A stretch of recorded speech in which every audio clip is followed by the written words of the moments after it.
1980-കൾക്ക് ശേഷം പലിശ നിരക്കുകളിലെ കുത്തനെയുള്ള വർധനവിലൂടെ യുകെയിലെ മോർഗേജ് ചെലവുകൾ കുതിച്ചുയർന്ന് 3,20,000-ഓളം പേരെ ദാരിദ്ര്യത്തിലേക്ക് തള്ളിവിടുന്നതായി ഒരു പ്രമുഖ തിങ്ക് ടാങ്ക് പുറത്തിറക്കിയ പഠന റിപ്പോർട്ട് സൂചിപ്പിക്കുന്നു.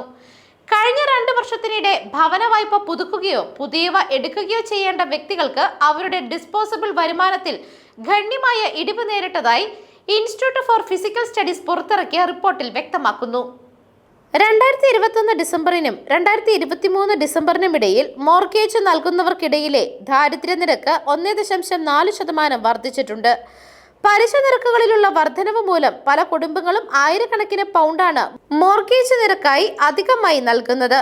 2021 ഡിസംബറിൽ 0.1% എന്ന നിരക്കിലായിരുന്ന പലിശ നിരക്കുകൾ പണപ്പെരുപ്പത്തെ തുടർന്ന് 14 തവണ ബാങ്ക് ഓഫ് ഇംഗ്ലണ്ട് വർദ്ധിപ്പിച്ചു.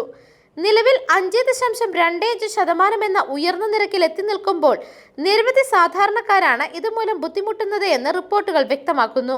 ഉയർന്ന മോർഗേജ് നിരക്കുകൾ കുടുംബങ്ങളെ ബാധിക്കുന്നുണ്ട് എന്നും തങ്ങൾക്കറിയാമെന്നും അതിനാൽ തന്നെ സാമ്പത്തിക സ്ഥിരത ഉറപ്പാക്കുവാനും സമ്പദ് വ്യവസ്ഥ വളർത്താനും നികുതികളും പണപ്പെരുപ്പവും മോർഗേജ് കഴിയുന്നത്ര കുറയ്ക്കാനുമുള്ള ശക്തമായ നടപടികൾ തങ്ങളുടെ ഭാഗത്തു നിന്ന് ഉണ്ടാകുന്നുണ്ട് എന്നും ഗവൺമെന്റ് വക്താവ് അറിയിച്ചു.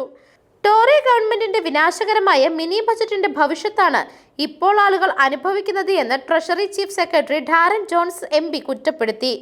പണപ്പെരുപ്പത്തിന്റെ ആഘാതം തുല്യമല്ലാത്തതിനാൽ പലപ്പോഴും ദാരിദ്ര്യത്തിന്റെ നിലയെക്കുറിച്ച് പലപ്പോഴും നാം ബോധവാന്മാരല്ല എന്ന് IFSലെ ഗവേഷണ സാമ്പത്തിക വിദഗ്ധനും റിപ്പോർട്ടിന്റെ രചയിതാവുമായ സാംറായ് ചൗധരി പറഞ്ഞു.